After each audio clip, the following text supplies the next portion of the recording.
Vendredi 8 mars 2024, il est 17h à Niamey, c'est l'heure du journal sur le studio Kalangou, à la présentation Assoumana China.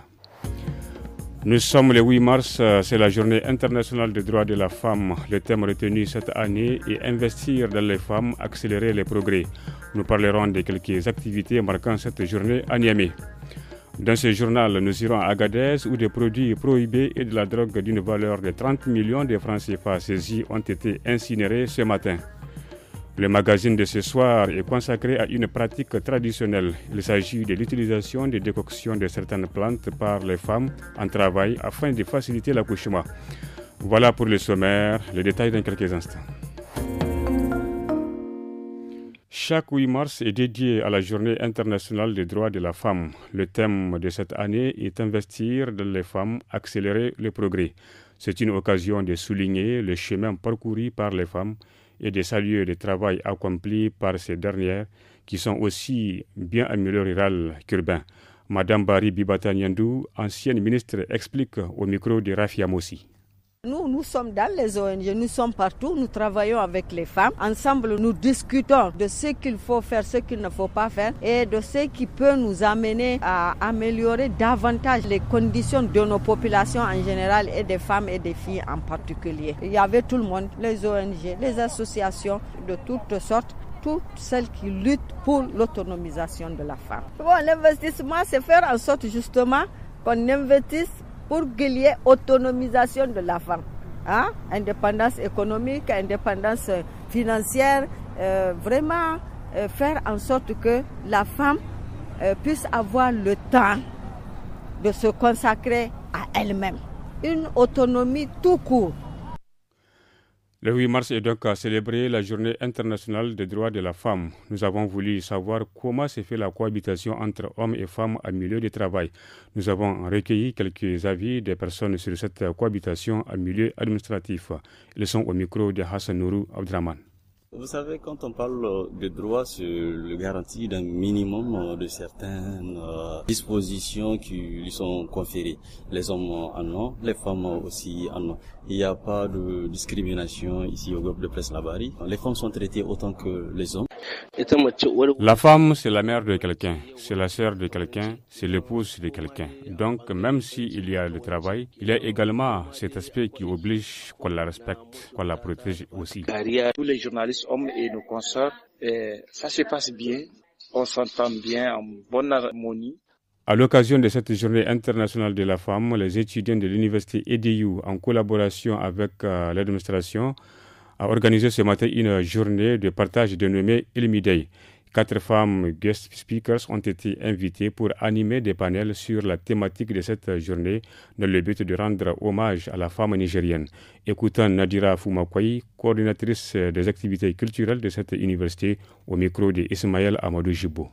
C'est un mix de 4 activités qu'on fait. Donc les guest speakers séries, ce sont de conférences où des personnes viennent partager leur expérience avec nous. Au-delà de cela, nous avons également le Ilmi Market qui est un marché des entrepreneurs et internes et externes. Et nous avons la IFADA et la Open House Day. Pour la IFADA, c'est une FADA d'entrepreneurs qui évoque des thématiques assez importantes sur l'entrepreneuriat. Et ensuite, nous avons la Open House Day qui est une opportunité pour les gens de l'extérieur de connaître notre communauté. Et tout cela dans un contexte assez spécial qui est le 8 mars. À travers cette activité, je voudrais dire que déjà, la thématique de cette année, c'est investir dans les femmes et accélérer le progrès dans un contexte mondial rempli où le monde, nous voyons le chaos à travers les génocides, les guerres qui se passent. Et les femmes, nous savons que font partie de cette population qui est assez vulnérable face à cela. Et bien sûr, aujourd'hui est une occasion de dire qu'il faut effectivement investir dans les femmes. Et ça doit aller au-delà de juste des paroles, mais ça doit aller aussi dans les actes. Dans le cadre d'une tournée visant à évaluer le travail des forces et de sécurité nigériennes sur le terrain, Asahaba Ebankawel, directeur général de la police, et le colonel Abdou Oubandawaki, directeur général des douanes, ont effectué hier une mission dans le département de Gaya. Cette visite a permis de passer en revue les installations des forces armées nigériennes à la frontière avec le Bénin et aux postes frontaliers avec le Nigeria, notamment Tungajado et Dole Kena. Plus de 5 kg de cannabis, des milliers de comprimés et des produits prohibés d'une valeur de 30 millions de francs CFA saisis sur le marché ont été incinérés ce vendredi 8 mars par les autorités régionales d'Agadez. Pour le gouverneur, le général de brigade Ibra Boulama Issa, cette incinération est la preuve d'une lutte pour de meilleures conditions de vie des populations. Il est au micro de Moussa Maman. Nous avons plus de 103 kg de cannabis, des milliers de comprimés et de substances connexes qui font ce matin l'objet d'incinération. Et à côté de cela, nous avons tout ce qui est produits prohibés, notamment des cigarettes qui ont été saisis sur le marché. Et également des produits périmés. Nous avons la direction du commerce, de la santé qui ont eu à faire ces saisies sur le marché. Bien entendu, cela contribue au bien-être de la population. Cela contribue à veiller sur la santé des personnes. Que ce soit du côté de la drogue, que ce soit du côté des produits prohibés. Je pense que c'est l'occasion pour adresser les félicitations des plus hautes autorités du pays pour ce travail qui a été remarquable. Je pense que cette incinération à laquelle vous venez d'assister est la preuve. Nous veillons en tout cas à la santé de la population. C'est également une manière de féliciter encore les éléments qui luttent jour et nuit pour que la population puisse vraiment évoluer dans des conditions de santé idoines. Le mercredi 8 mars, le délibéré attendu au tribunal hors classe de Niamey dans l'affaire qui oppose la société uranifère à mine souterraine Somida au collectif des organisations de la société civile d'Agadez Socraz fut rendu. Le juge administratif s'est déclaré incompétent. La réaction d'Alassane Barka, président du Socraz, joint par Anissé Karim au téléphone. Comme prévu, le délibéré était vidé ce matin. Le juge s'est déclaré incompétent au profit du juge administratif qui ne peut pas juger cette affaire entre nous et la Somida. Nous sommes vraiment très inquiets quant à la probité morale et quant au devenir de la justice nigérienne. Et c'est très évident pourtant, nous avons étayé nos prétentions avec des preuves à l'appui, mais le juge n'a pas tenu compte de ça pour X ou Y raison. Nous ne sommes pas du tout découragés par une telle décision. D'ailleurs, qui ne nous surprend pas beaucoup quand on sait tous les travers du secteur minier, c'est le secteur de corruption, de commission. Et donc, il n'y a pas de problème, mais nous avons plus d'une flèche à notre arc et nous allons poursuivre le combat tant sur le plan national qu'international.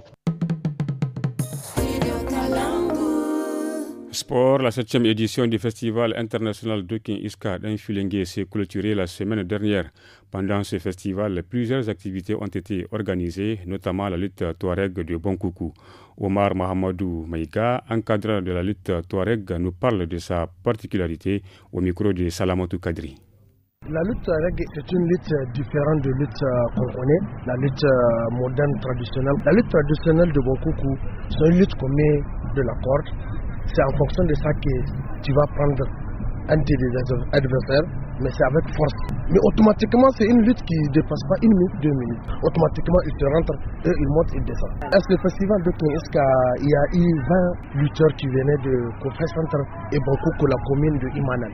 C'est là-bas qu'on connaît même la lutte de Imanan, la lutte de Bonkoukou. Maintenant, 10 lutteurs de Kofé Centre et 10 lutteurs de Bonkoukou sont affrontés pendant 3 jours. C'est en fonction de ça qu'on a fait cette sélection, on a fait le tirage et on a trouvé 5 lutteurs, ils sont affrontés. Ils sont tous de Kofé Centre. C'est en fonction de ça qu'on a trouvé les 2 finalistes qui ont fait la finale devant le Premier ministre. C'est toujours Kofé Centre qui a pu terrasser pour avoir la coupe. Coup d'envoi hier après-midi à l'arène des Jeux traditionnels Langa Langa des Zander de l'édition de la Coupe du président du Conseil national pour la sauvegarde de la patrie en lutte traditionnelle. 16 lutteurs issus des 8 régions du Niger participent à cette compétition du 7 au 9 mars. Un extrait de l'allocution du colonel-major Abdraman Amadou, ministre des Sports.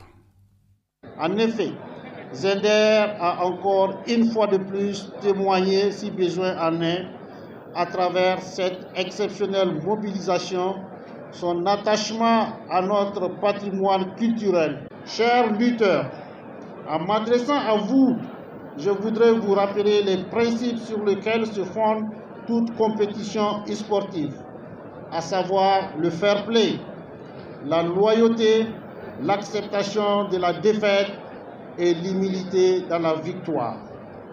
J'en appelle donc au respect de ces principes pour que vous inspiriez vos jeunes frères dans la promotion de la valeur sportive. J'encourage tous les lutteurs présents aujourd'hui à croire en eux et donner le meilleur d'eux-mêmes dans cette compétition.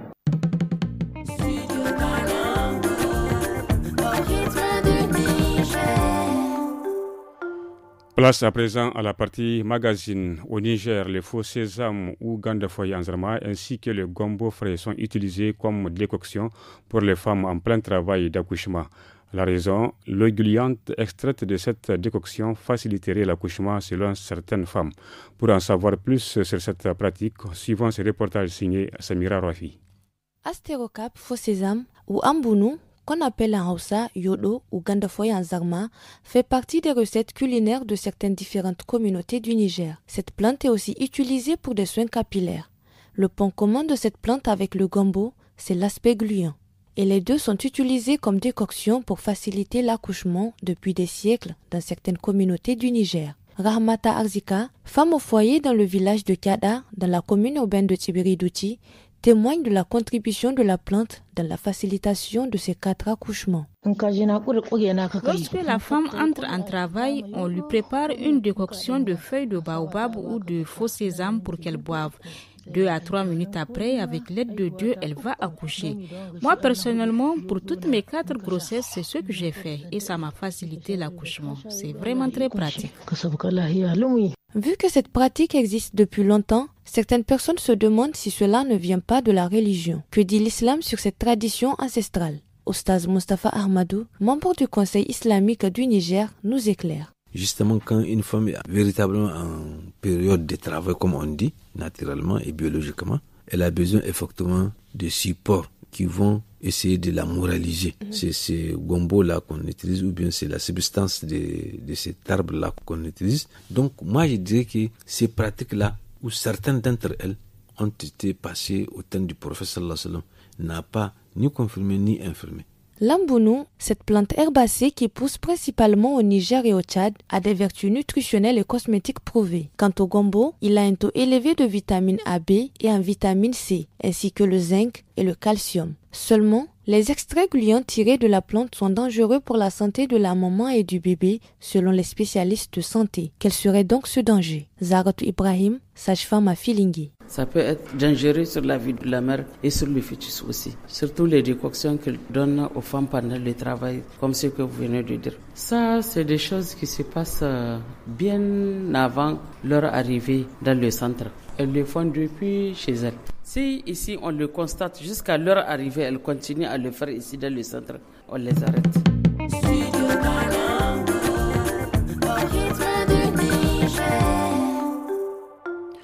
C'est la fin de cette édition. Je vous rappelle qu'à 18h15, vous pourriez suivre le forum de la presse présenté par Nafissa Adamou et ses invités. Vous pouvez aussi réécouter les journaux et les magazines sur le 325 avec la puce RTL gratuitement et le reste des productions sur l'application Studio Kalangu disponible sur Play Store. Bonne réception. Studio Kalangu.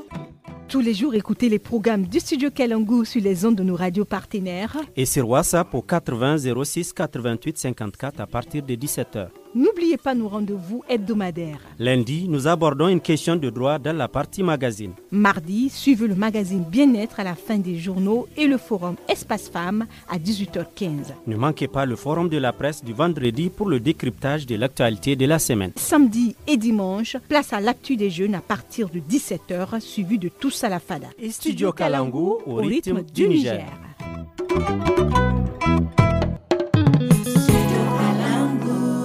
Vous voulez accéder au contenu WhatsApp de Studio Kalangu? Une seule action, envoyez un message au numéro 80 06 88 54.